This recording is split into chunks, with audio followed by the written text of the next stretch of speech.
If you're into motorcycles and KLRs especially, and not bugs, be sure to look for my Green Dragon videos. I did a bunch of videos of my trip a few years ago where I rode from Edmonton, Alberta, up the Alaska Highway into the Yukon, the Canadian Northwest Territories, Alaska, Dempster Highway, 1,000 miles of gravel and rain.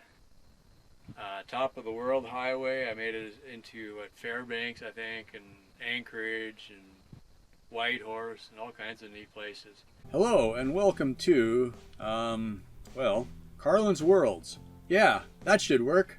I'm a wanderer, a tinkerer, sometimes a nomad, a military veteran. I do things differently. There will be tinkering. I have a motorcycle, a truck, and a school bus. I live off-grid, so there will be some solar, batteries, inverters, and maybe even some wind. It blows. And that's all I can fit into about 30 seconds. Oh, and please, if you like any of this, it would be really awesome if you could subscribe and click that notify bell. Drop a comment if you have any questions or ideas. Share, like, comment, subscribe, notify. Oh, and Patreon if you're really an awesome kind of person. Cool. On with the show already.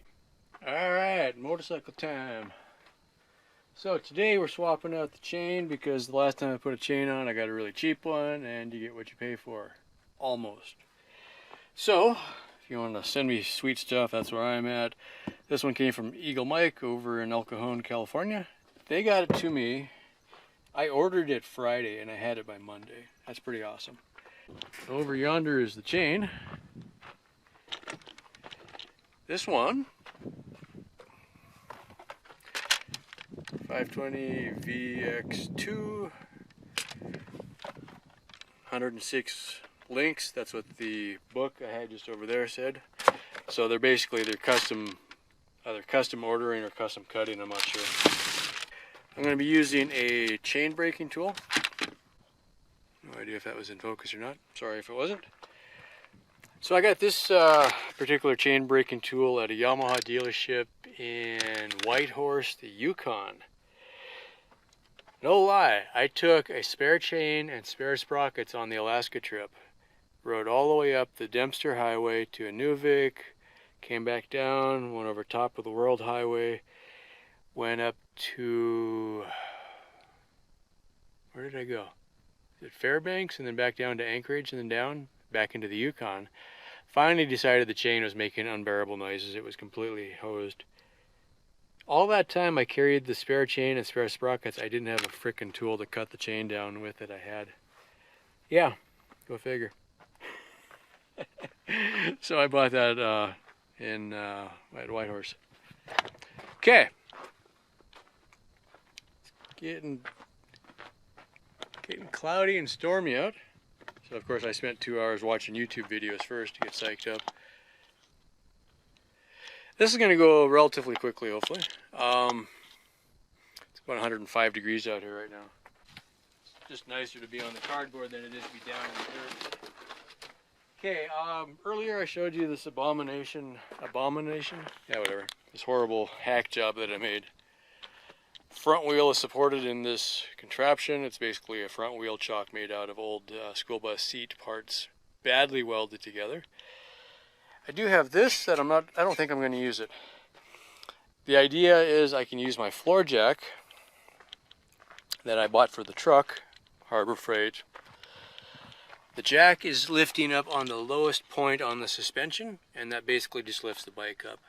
So between the front wheel being chocked and lifting the back, the bike is fairly stable. It's not going to go anywhere. You know, it'll move around a little bit, but it usually doesn't move that far. Anyway, it's not going to go too far. I'm going to loosen up the axle nut so we can move the wheel forward. If you've never seen one of these, the way this is going to work, you've got an inner and an outer part. That pin that comes out actually is going to push the pin of the chain completely through it. It's kind of slick. So, use this for a handle. Open it up. Center it on one pin. And you're just going to break one. I don't think at this point it matters which one you do. One is 14. Oh, wonderful. They're both 14. Alright, that makes it just slightly more difficult. To make it easier, I'm going to use my breaker bar, because it takes a little bit of force to make that go. And I'm going to find a 14 mil socket. Alright, so tighten this down first, make sure it's snug. Wait. Yeah, 14. There we go. Kind of just hold the handle of the tool with one hand and then you wrench with the other. Kind of snug it down. Good. And then tighten it down on the other one. It's got fine threads on the part that pushes the pin through it. It actually doesn't take a lot of force.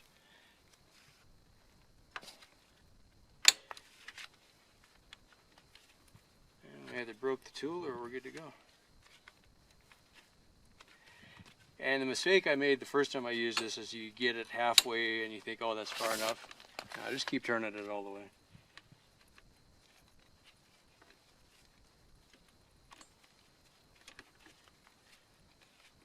I don't know if it'll show up, but you can actually see the pin coming out the back.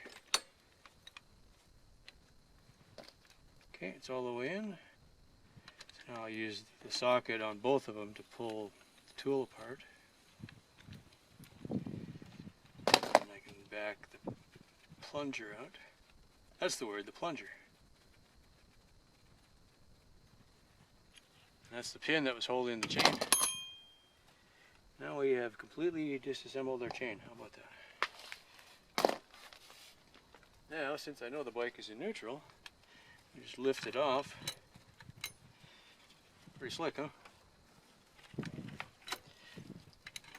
Now, if I was ever going to reuse this chain, like for instance, if I was taking the chain apart and then going to put it back on again,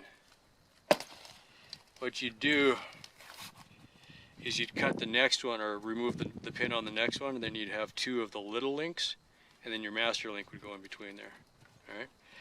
This is now officially spare parts for some art project that I haven't decided on yet, but it's not going to get used on a motorcycle anymore because it's pretty hammered. This one was supposed to be an O-ring chain, and I noticed after not very long of riding, most of the O-rings fell out. And yeah, that was thunder, that's not sound effects. Wouldn't that be fun if this is the time it decides to rain on me? I'll save the pin just for, I don't know, some reason. Okay, we're done with that tool. That worked out really good. Best $40 I ever spent, or whatever it was. Yeah, it's gonna rain. Crap. Wonderful. Crash. I was looking at the storm to the east. I didn't see the one coming up behind me. And once again, we have been mocked. I actually, by the time I picked up the tools, I kind of thought it maybe wouldn't rain, so I stayed with it. That's rain there. Smells like rain. It could be coming towards us still, but I think it's going to miss us. Wind is kind of coming from that direction. We're kind of in the clear there. I tell you what, you put rain gutters on your bus, you'll never see rain again. It's crazy. This time last year, I would have had probably 50 gallons at least. I got maybe 15. Alright, so I got the chain on. I bought this off of Amazon here. It's a... I love that. Increased horsepower. Maybe, maybe not. So you got a chain cleaner, multi-purpose penetrant lube, and then chain wax, paraffin based. The chain actually came kind of waxed already, which doesn't mean much, but at the moment I'm staying with the master link. Oops. Turn that off. That's gonna stay like that for today. I'm probably gonna ride it tomorrow. I'm not going very far, and then over the weekend I'm gonna break out the welder, and what I did on the last chain, and aside from the fact the last chain was hammered, that didn't seem to cause me any problems. What I did is kind of a medium-low setting, like maybe 2 out of 10 or something like that. I sat there with a MIG welder. I should actually say wire feed welder, because I'm not running shielding gas, so technically flux core, but same diff. I just sat there with the welder, just put a little blob right on the end here, on both of these, just on the pin, such that the pin is fat enough that no matter what, that plate couldn't come off, and so then you don't have your master link coming apart. Anytime after that, if you wanted to take the chain off, you could either one, grind that off and then replace the master link, or like what I just showed, take your chain brake tool and pick any other spot and knock out 2 pins and then put another master link on. Probably not right next to the one that's there already. As luck would have it, I did drop this in the dirt, the chain, the new one. I think what I'm going to do, I'm just going to grab my paper towel and wipe off most of the dirt, and then I'm going to lube it. I ride about 15 miles in the gravel each way every day. So chain life out here is probably not going to be stellar. Sprocket doesn't look too bad. I probably should change it, but I didn't. Front. I think what I'm going to do, I'm going to run this a couple paydays and then put a new set of sprockets on again, and then kind of keep an eye on things, how they're going. Ideally, you change chain and sprockets together. This was actually the OEM sprocket. Then I put a replacement sprocket on, and that was just crap. It hooked something terrible. So I put the OEM back on and then rode that for another week or two, and then replaced the chain. So this is this chain we're putting on, and I've got the replacement front sprocket. I went up a tooth. I forget. So it's one more tooth than OEM. That gives me lower revs at highway speed. And I noticed with this tire, because it's got full tread, and 2, it's a taller tire than the tire I was running before. Plus 1 is almost too high for the highway, because I go up a couple pretty good hills. So I might think about putting on the original size sprocket again and just see how that does. I don't need a lot of speed, and I'm not going as far as I used to work, so I'm going to play that by ear. Plus, as I wear this tire down, then it'll get closer to where I want to be anyway. So, anywho, I think for today, the chain is basically pre-lubed when you buy it. I'm going to get the dirt off, and I'm going to spray the wax on it. I'm going to run it for a day or two, and then I'll clean it and lube it, and then we'll go from there. Note while I'm thinking of it, in case nobody ever told you this, when you put your master link on, okay, this is the front of the bike over there. So if we're driving, the wheel would be turning this way as you're going forward. Okay, so you set your master link up so that the rounded part is towards the front at the top of the sprocket, however you want to remember that. Right there. So the rounded part is here, and then the 2 open ends are facing back at the top so that it's going this way. You know, if you want to think of it like an old sci-fi spaceship that looks kind of like that, it's going forward. That way, if something bumps it, it's going to tend to push it on. If something hits it from the back, it'll tend to push it off, and then you lose your master link. So what can happen is if you're pushing the bike backwards, you might have an unlucky day, and you've managed to flip your little clip off, and then your master link falls apart. That may be what happened the day I did the uncomfortably long walk, when I had my chain come off at about 90 miles an hour on the freeway at 2 o'clock in the morning. Not a good story. That's why I started MIG welding these together, just so that doesn't happen again. Alright, so just because I dumped it in the dirt, the chain,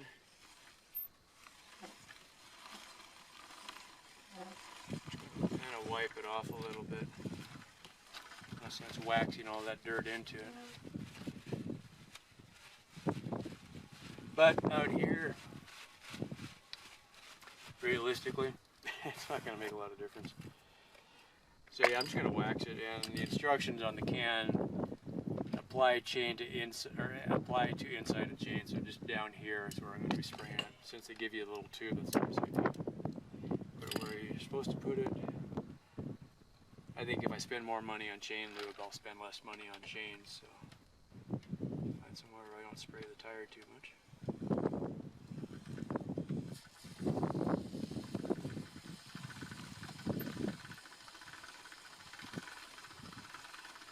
This is one of the biggest reasons for having some kind of a lifting mechanism to get your bike off the ground. It's just so much easier to lube your chain. Because if it's not easy, you just probably won't do it.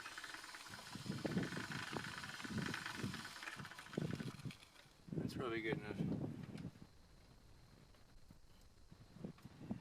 Since I do work for the post office, I'm going to bring home a handful of rubber bands and then rubber band all these. So yeah, like I said, I'm going to run this for a couple days, and then I'm going to give it the full treatment, a nice clean lube it, and then wax it. It just kind of, the wax helps repel the dirt, just like waxing your car. It keeps the dirt from getting in, and it also blocks the water. So I also don't want to get it super lubricated before I weld it, because I'm going to have to clean all that crap off again. So I can just let the jack down, and it shouldn't go very far.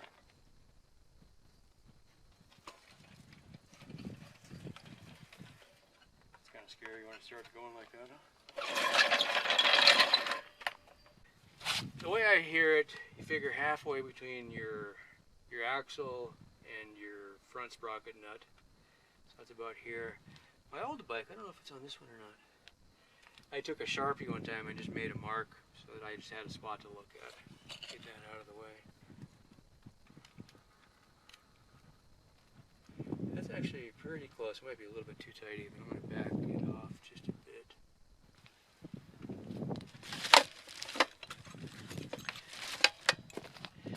New chains will stretch, so you want to keep checking them. All chains will stretch, for that matter. Back these all the way off. Oh yeah, that was off camera. That's why I ended up dropping the chain in the dirt. Yeah, we're pretty crooked here.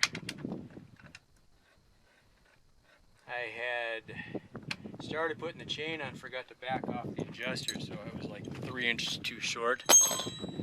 So while I was fussing with that, I was trying to hold the chain with one hand and dropped it. Reason to wear your boots, I guess. Find your mark. I'm about second mark there. There we go. That's nice and sloppy. You want to start too loose, and then you can tighten it. And what I'm going to do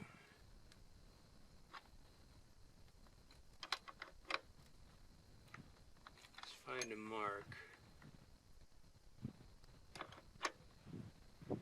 I'm going to set this to the second mark, and then get the other side to the same mark. This probably aren't super precise, but it's a decent starting point. Okay, now we're on the second mark.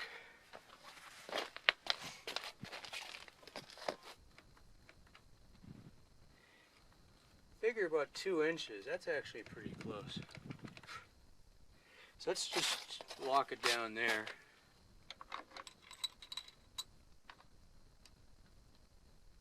Fly trying to go up my nose.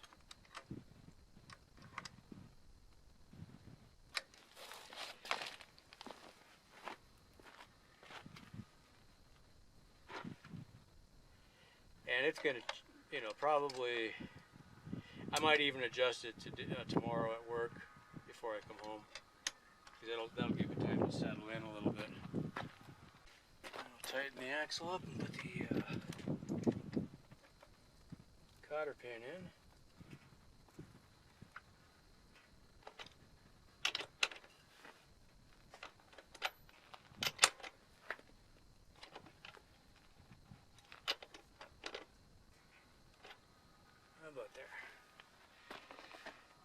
I always say you're supposed to put a new cotter pin in, and then I look for the old one anyway, so you can be better than me. I won't say it was super fast, but that really didn't take very long. I mean, compared to changing the sprockets, changing the chain is actually easy. Go figure. Assuming you got the chain braking tool. First time I did it, it took a little longer because I didn't know how to use the tool. It was pretty straightforward.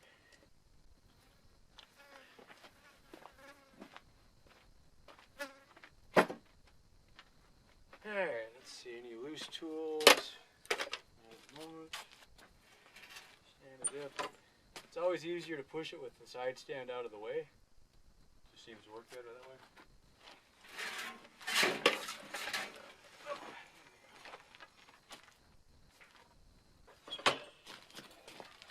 Spot check it with the side stand down. Yeah, probably a little bit loose. Do it till you get it right. Not trying to get to work. We got all the time in the world. Okay, for the second time around, now that I know I'm basically starting even, back off the jam nut again. Be careful not to move the front nut, because we're going to use that for a starting point. So while you're breaking it loose, hold the jam nut so it doesn't move on you. That's what I'm saying. Now, I'm going to go half a turn on each side. I'll loosen up the axle first. That would make a difference.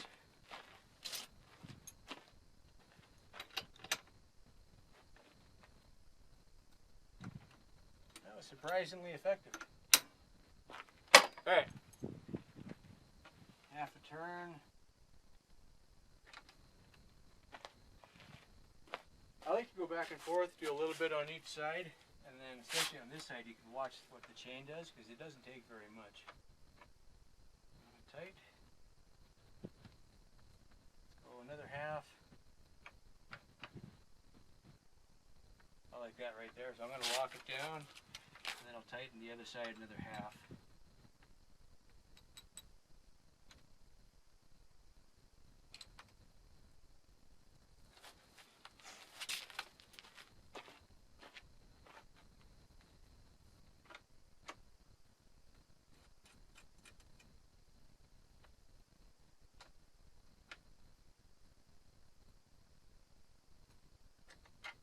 That's it.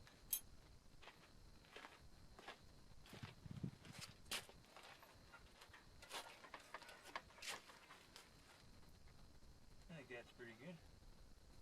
You don't want it tight, you want a little bit of movement.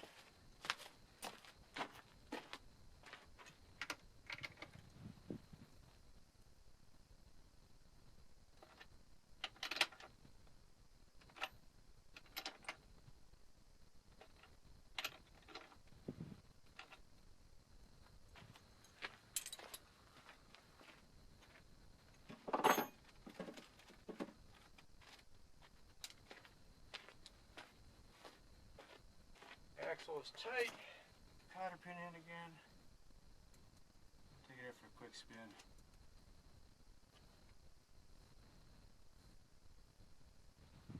Been a week since I got to ride the bike.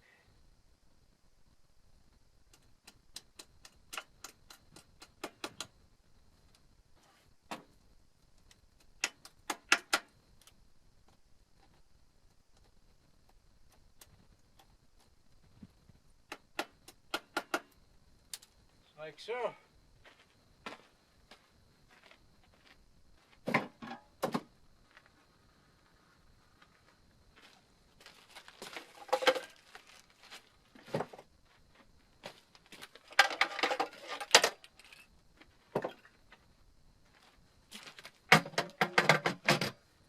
Something to think about.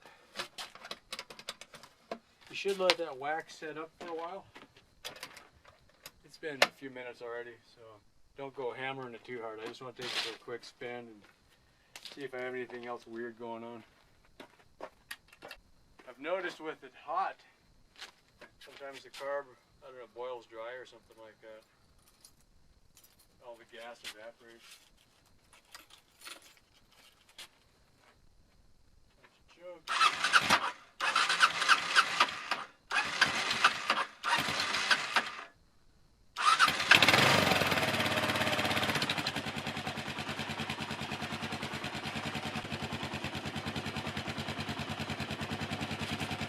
Please tuck in your shoelaces.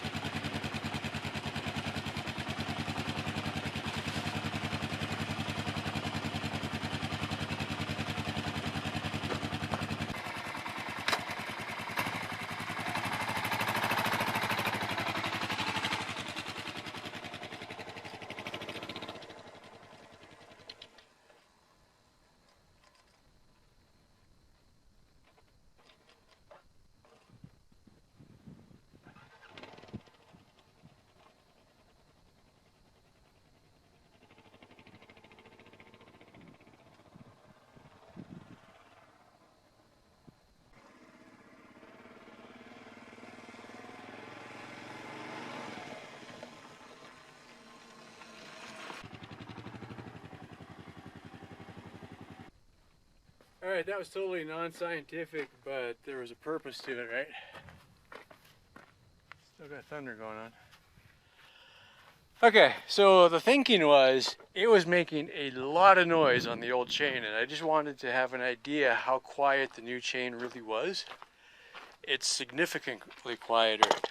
That's also why I didn't want to wear my helmet, because you can't really hear it. I know, safety and all, but I hope I don't get severe brain damage from a 4-mile-an-hour crash. Could happen. Don't tempt the fates. But, so yeah, when I shut the bike off with it rolling, it's much, much better sounding. So that's positive. I was concerned that I maybe had another problem. You know, it could have been a wheel bearing or something like that, but it does sound a lot better. So I'm just going to basically stop for that. I like the tension on the chain now where it's at. About midway on the chain, so around in here, I've seen anywhere from 1 inch to 2 inches. And part of that is because the pivot, I can get out of my own way and I'll hit my head on the handlebars getting up. The pivot for the swing arm is here, and the chain front sprocket nut, middle of the front sprocket, is here. So they're different length, right?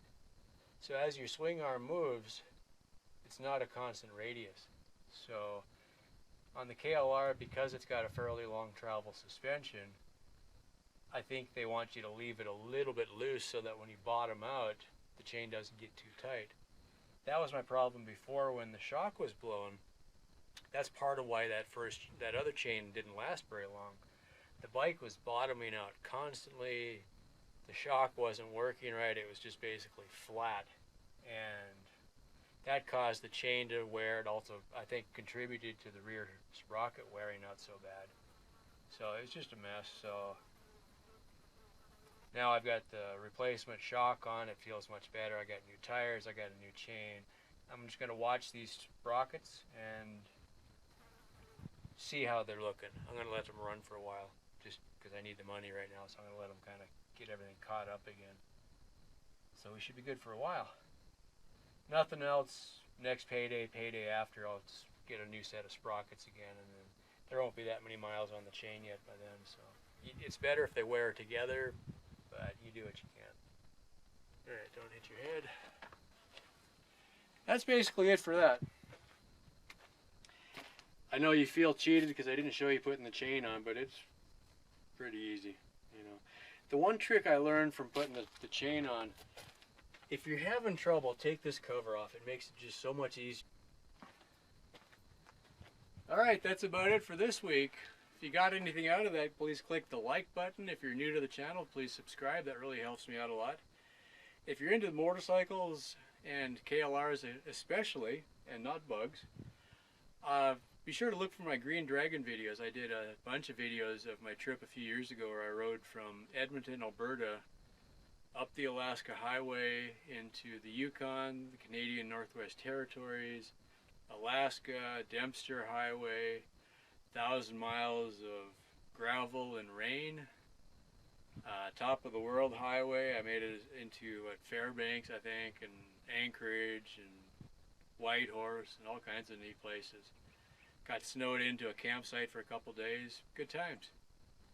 Anyway, if you're into that kind of stuff, be sure to check out all those other videos. I got a bunch of video of just a camera on the handlebars blasting through the countryside. If you're stuck at work and you want a little diversion, just hit play and just watch that go by. It's really very therapeutic, right? Yeah, get you zen on. Anyway, thanks for watching, and stay tuned. Bug be gone. Well, that's about it. Thank you so much for watching. Yeah, that should work. Cool. I do things differently.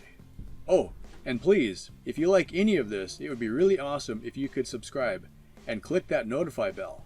Drop a comment if you have any questions or ideas. Share, like, comment, subscribe, notify. Oh, and Patreon if you're really an awesome kind of person. Thank you so much for watching.